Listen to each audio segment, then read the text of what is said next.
Étienne Mériot, Emmanuel Repérant. Allez, on la refait. Ouais, ça, alors ça c'est mon truc.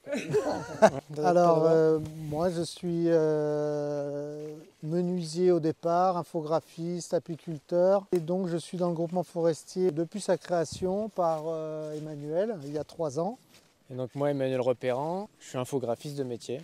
Je fais du dessin animé. Je suis l'un des fondateurs du groupement forestier citoyen Lupikatao. Un groupement forestier, c'est une société civile. Donc le principe, c'est qu'il y a des gérants et il y a des associés. Les associés amènent des fonds financiers ou des forêts aussi. Et avec tout ça, on achète des forêts. L'objectif du groupement forestier, c'est de gérer des forêts. Vous proposez notre manière de gérer les forêts.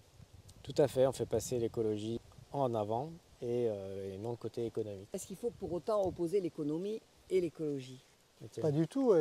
En fait, elles ne sont pas en opposition. C'est juste d'avoir une vue à plus long terme. La rentabilité à court terme, on va toujours en fait dégrader l'environnement. L'homme, il a passé son temps à se développer en détruisant son environnement. Quand on prend une attitude plus respectueuse, en fait, à long terme, on est bénéficiaire. On remarque par exemple que les arbres produisent plus d'arbres quand ils ont une maturité, et c'est là qu'on le coupe parce que on le trouve assez gros. Mais en fait, là, par exemple, on fait une erreur.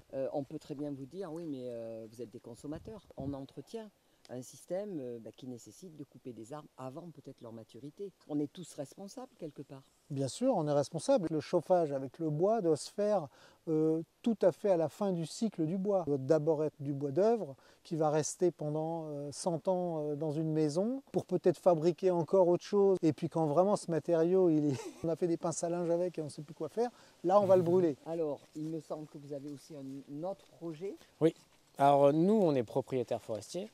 Et il faut trouver des personnes qui sachent exploiter de manière douce, en tout cas avec nos propres critères, ces forêts-là. Donc il y a un projet de création d'une coopérative forestière avec pour le moment 2 personnes, 2 bûcherons, qui seront chargés d'exploiter, faire les éclaircies sur nos parcelles. On collabore aussi avec le Conservatoire des espaces naturels. Donc là, il y a en préparation, il y aurait un bail, on louerait nos parcelles pour que ce soit eux qui les gèrent. L'idée, c'est de collaborer avec les structures existantes locales. Bien sûr. Voilà. Vous faites des sorties, je crois, aussi avec des habitants. La dernière a été organisée par Étienne, d'ailleurs, sur les champignons.